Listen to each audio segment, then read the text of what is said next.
যে আমরা ফিলিস্তিনের পক্ষে এবং ইসরায়েলের বিপক্ষে।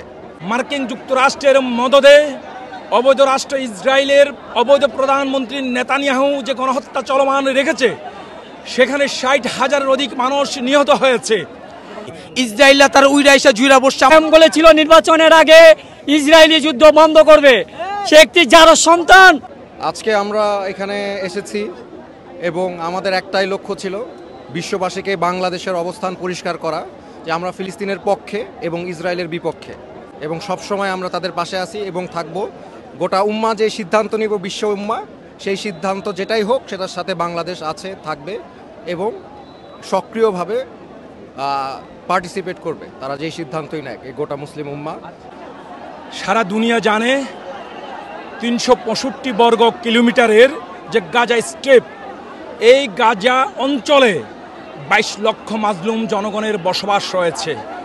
গত 1 বছরের অধিক সময় মার্কিন যুক্তরাষ্ট্রের মদদে অবৈধ রাষ্ট্র ইসরায়েলের অবৈধ প্রধানমন্ত্রী নেতানিয়াহু যে গণহত্যা চলমান রেখেছে, সেখানে 60,000-এর অধিক মানুষ নিহত হয়েছে। আজকের এই গণজামায়াত আমাদের উদ্দেশ্য একটাই, আমরা হচ্ছি ফিলিস্তিনকে ফ্রি চাই। ফিলিস্তিন তাদের নিজস্ব মাতৃভূমি, ইসরায়েলরা তার উইরাইসা জুইরা বসছে আমাদের এখানে। সারা পৃথিবী জানে যে এই সম্পদ একমাত্র ইসরায়েলের। আজকে যেভাবে করে ইসরায়েল হামলা করছে, সেটাকে সম্পূর্ণ সন্ত্রাস হামলা বলা হবে, কারণ হামাস কখনো সন্ত্রাসী সংগঠন নয়। হামাস তারা নিজেদের জন্য লড়াই করছে, আর ইসরায়েল হচ্ছে সন্ত্রাসী হামলা চালাচ্ছে।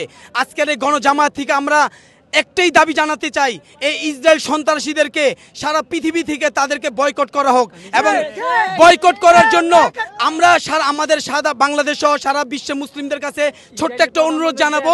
সেই অনুরোধটি হচ্ছে, আমরা যেভাবে করে আমরা নিত্য প্রয়োজনীয় পণ্য যেমন কোক, ফান্টা, পেপসি, ডাব সাবান, এরকম ইসরায়েলের যত পণ্য আছে এগুলোতে আমরা বয়কট করবই।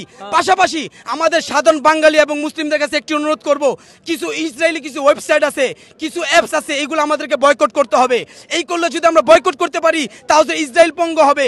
আমরা তাদের সাথে লড়াই করব, আমরা সম্পূর্ণ ইসরায়েলি পণ্য আমরা বয়কট করব।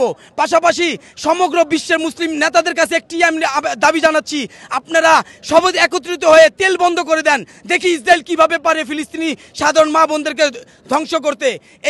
এই দাবি আমরা জানাবো। এই যে ফিলিস্তিনি স্বাধীন রাষ্ট্র হিসাবে আজকে আমরা বাংলাদেশের পক্ষ থেকে যে যেখান থেকে পারছি, আমরা আজকে এই লং মার্চ ফিলিস্তিনের স্বাধীন রাষ্ট্র হিসাবে অনুষ্ঠানে আমরা যোগদান করছি। আমরা বিশ্ব মুসলিম আজকে অবাক, জাতিসংঘ যেখানে সারা দেশে বিচার করে, ইরানে নিষেধাজ্ঞা জারি করে, বিভিন্ন মুসলিম কান্ট্রিতে নিষেধাজ্ঞা জারি করে, বাংলাদেশের মতো বহু উন্নতশালী দেশের মতো উন্নয়নশীল গরিব দেশের উপর নিষেধাজ্ঞা জারি করে, আজকে পরাশক্তি দেশগুলো ফ্রান্স, অস্ট্রেলিয়া, জাপান, চীন, রাশিয়া, তারা আজকে কোথায়? টাইম বলেছিল নির্বাচনের আগে ইসরায়েলি যুদ্ধ বন্ধ করবে, সে একটি জারজ সন্তান, তার কথার কোনো মূল্য নাই। সে রাশিয়ার সাথে আলোচনা করছে যুদ্ধ বন্ধের জন্য। কি কারণ? তারা এক জাত, এ কারণে।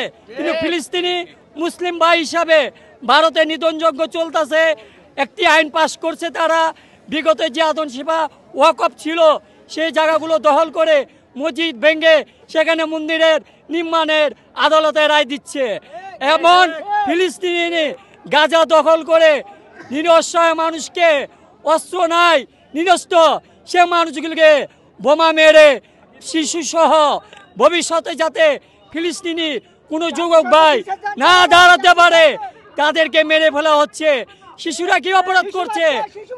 কোন For more updates, follow us on Facebook, subscribe our YouTube channel, get the latest update on www.daily-sun.com.